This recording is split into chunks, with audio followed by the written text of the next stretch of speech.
Hello, everyone. Well, Russians are starting to definitely get the taste of their own medicine as they're considering evacuating 9,000 children out of the Belgorod region to protect them, since that area is effectively becoming a war zone.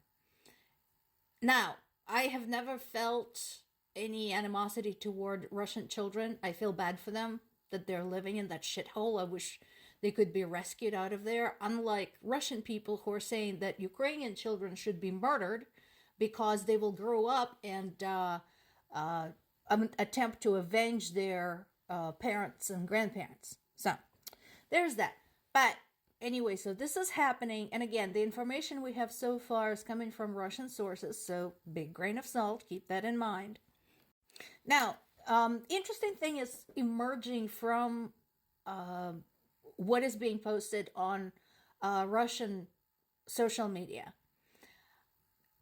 Basically, there's a lot of posts from people of Belgorod saying, why is this happening to us? You know, why have we been forgotten? Is the government aware that, we're getting drones, we're getting some shelling, etc.? And my question to them, again, is you celebrated the invasion of Ukraine. What did you expect? Actually, even before that, you celebrated the invasion of Crimea. What did you expect? Also, look at the map. Look where you are located. You are the gathering point for Russian troops, weapons, ammo, supplies. That makes you a viable military target. What did you think was going to happen? There is a very good reason why this is happening to you. It's not a mystery. It's because your dictator decided to invade another country. And this country happens to be right next door to you. You should have gotten out of there 2 years ago while you had a chance. Did you honestly think this was not going to impact you? Again, I feel bad for their kids. Russia is a complete shithole. Contrary to Russian media, nobody wants it because it is a shithole. I mean, they have fecal lakes and fecal icicles. If you don't believe me, look it up. Russia fecal stalagmite. It's a thing.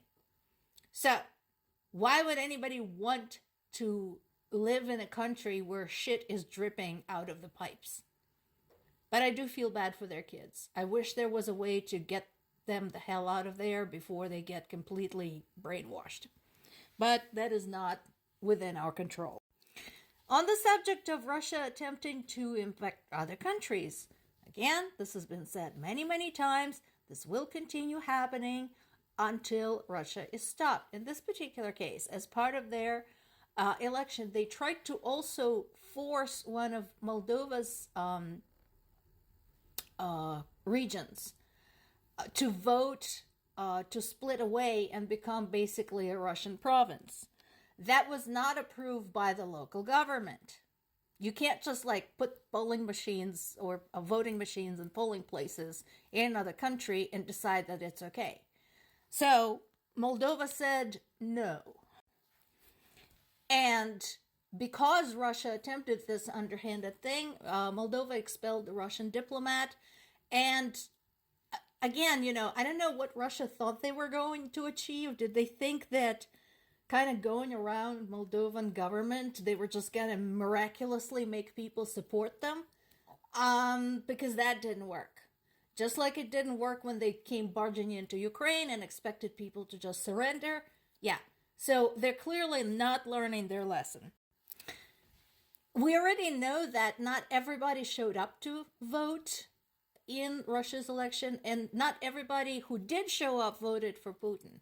Well, unfortunately, people's names, addresses, and other important information, all of that is on their ballot. So now Putin has instructed his law enforcement to go after those people.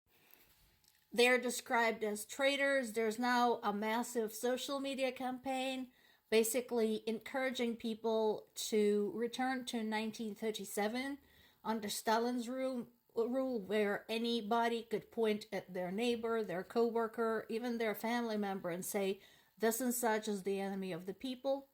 So this is happening. And again, if you are so admiring of Russia, go try living there. Go try making a joke about the government or about the military or anything else. See how you make out. If the lesson from Americans who are now rotting in the Russian jails is not enough for you, go find out for yourself. Also, if you still think that the war in Ukraine is a fake, I suggest you go to Ukraine, particularly the southeastern part. Again, see for yourself. Because you know, a lot of people who went had an eye-opening experience when they had a chance to see this for themselves. Meanwhile, U.S. Department of State and Pentagon are trying to convince Ukraine that U.S. still supports Ukraine. Folks, here's the deal. So Ukrainian people understand that American people largely support them. The measures for supporting Ukraine are very popular among the voters, including the Republican voters. So what the Republican lawmakers are doing right now in the House of Representatives goes against their own voter base, basically. However, for all of the appreciation of the moral support, Ukraine needs tangible help.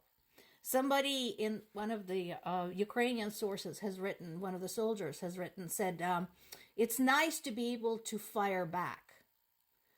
Right now, Ukraine is able to fire one rocket to 5 of Russian rockets. That's not a very good math. Now, in fairness, Ukrainians managed to do more with less, and they managed to make all of those shots count. When they fire a rocket, usually it actually hits something. It produces the effect. But the change needs to take place in how the aid is supplied. It needs to be substantial, and it needs to be consistent. Case in point, Germany announced another 500 million euros in aid. Again, that's, roughly $500 million. That's drop in the bucket, but every little bit helps. And again, good on you, Germany. Remember your own history. Because what is happening in Russia right now is eerily similar to what took place in Germany in the late 1930s and laid foundation for World War II. As the result, over 50 million people died. We cannot repeat that again.